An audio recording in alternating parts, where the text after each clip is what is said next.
નમસ્કાર મિત્રો, હું છું આપનો ઘનશ્યામ રાવળ અને આજે અહીંયા વોકિંગ કરવા નીકળ્યો અને થયું કે લાવ એક વિડીયો બનાવું. આપણે સૌને એક પ્રશ્ન થાય છે કે કુદરત, ભગવાન કોઈને જોયો નથી, કુદરત હોય નહીં આવું આપણને થાય છે. પણ ખરેખર ભગવાન ક્યારે પ્રત્યક્ષ રીતે ના આવે પણ પરોક્ષ રીતે એમનો આપણને અહેસાસ કરાવે છે. આપ જોઈ શકો છો મારી પાછળ જેટલા પણ ખેતર દેખાય છે તમામે તમામ એ ખેતરોમાં લીલી ચાદર પથરાઈ ગઈ હોય ને એવી હરિયાળી ખીલી છે. આ કોના કારણે? આ ભગવાનના કારણે. ભગવાન ક્યારેય પ્રત્યક્ષ આવતા નથી પણ પરોક્ષ રીતે પોતાનો અહેસાસ કરાવે છે કે હા, હું છું આ જગતમાં અને મારી ઈચ્છા વગર એક પણ પાંદડું ફરકતું નથી.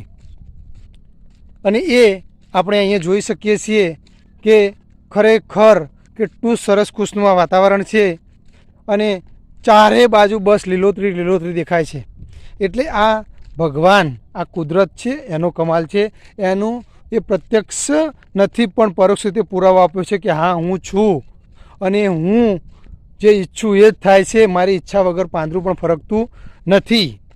તો આપણે આવા વાતાવરણની અંદર આપણો થાક ઉતારવા માટે, આપણું જે પણ ટેન્શન હોય એ દૂર કરવા માટે આ રીતે વોકિંગ ઉપર નીકળી અને એક સરસ મજાનો વિડીયો ઉતારીએ તો આપણો આખા દિવસનો થાક ઉતરી જાય છે.